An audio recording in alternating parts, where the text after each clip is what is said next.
Hi everybody, welcome to Property Chat. On today, Budget Day. It's the autumn statement and Chancellor Philip Hammond has just announced some measures which could impact you. Stand by.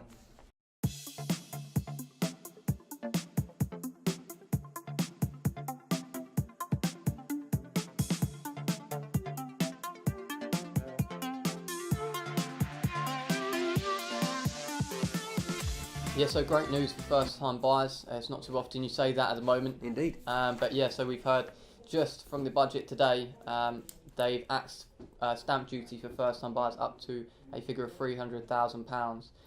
So great news for those. They're kind of how that's going to affect the market. We think is going to oil the wheels really nicely and be able to kind of push some of those second, first-time buyers also.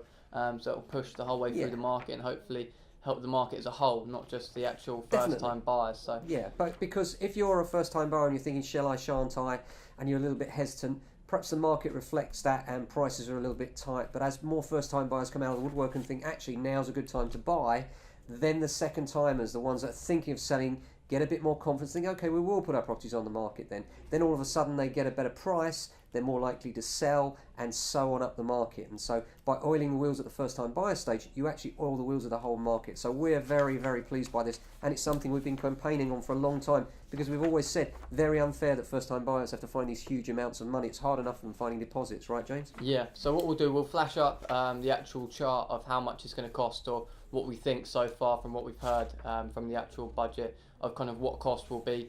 The typical kind of cost, if you're buying a property for 250 to 300,000, obviously it's going to be zero for stamp duty now at 350. So if you're buying a property at £350,000, it's going to be around 2,500. That's from what we've heard so far. So fingers crossed, that's what will come out as.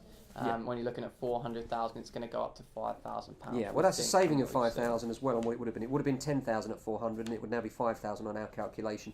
What we've done is we worked out what the marginal rate would be, because we think that's how it will be filtered through. We don't yet know that for sure, but we think that they'll use the marginal rate depending on the difference on the price you're paying. So yeah, we hope that's helpful to you. The Chancellor Philip Hammond said the dream of home ownership should be a reality for all generations. Well, that's a nice aspiration. Unfortunately, not true these days with the market being so tough and everything being so expensive. But certainly it's a great step, and with all the wheels of the market, so we're quite excited about it. A positive step. What's next, James? Next up, we've got the 300,000 homes being promised to start being built every year by 2020. We think this figure's a bit optimistic. They normally are, to be honest. Yeah. But I mean, fingers crossed. But as I said, these figures can be a bit optimistic sometimes. It would be good for the market, but who says it's definitely going to happen, really? Absolutely. Now on to something else I noticed in the budget I thought was very significant for all of our landlords out there.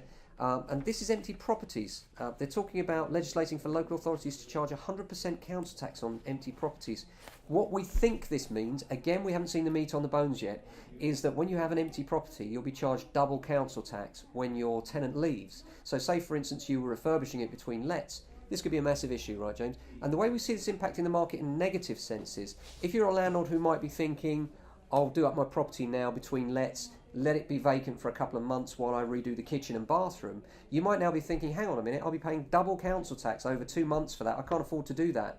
So it could well mean that the maintenance and improvement of properties is delayed or indeed stopped by this. So I think it's a very bad idea and not helpful, really. Yeah, I don't think it's been fully thought through. I don't think they've thought that far into it, of the fact that it's obviously landlords now are going to be really seriously thinking about that vacant period in their property. So any kind of refurbishments they want to do may be put on hold, or perhaps even have to be done whilst tenants are in, which doesn't help the rental market at all, or it might even just stop them considering doing those improvements, basically. So it's a tricky one, but we've yet to hear the fine detail on it. It might be that there are exemptions in such situations. We certainly hope so. I also noticed that if land is banked for commercial reasons, this is where large developers take a swathe of land and decide not to develop it and just to leave it and let those price increases filter through and maybe develop it sometime in the next generation. They're going to push that through to try and bring that land into use early so that we can help to not resolve the housing crisis, but certainly push it along. There are also some benefits changes. Universal credit has been a massive problem for a lot of landlords and tenants, and they're looking to put a bit of a boost behind that as well, and I'm sure that'll be very welcome.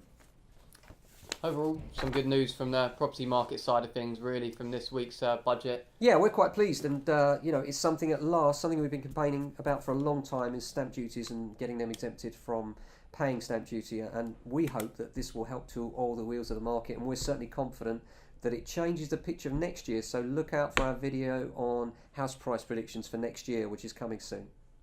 Thanks for watching.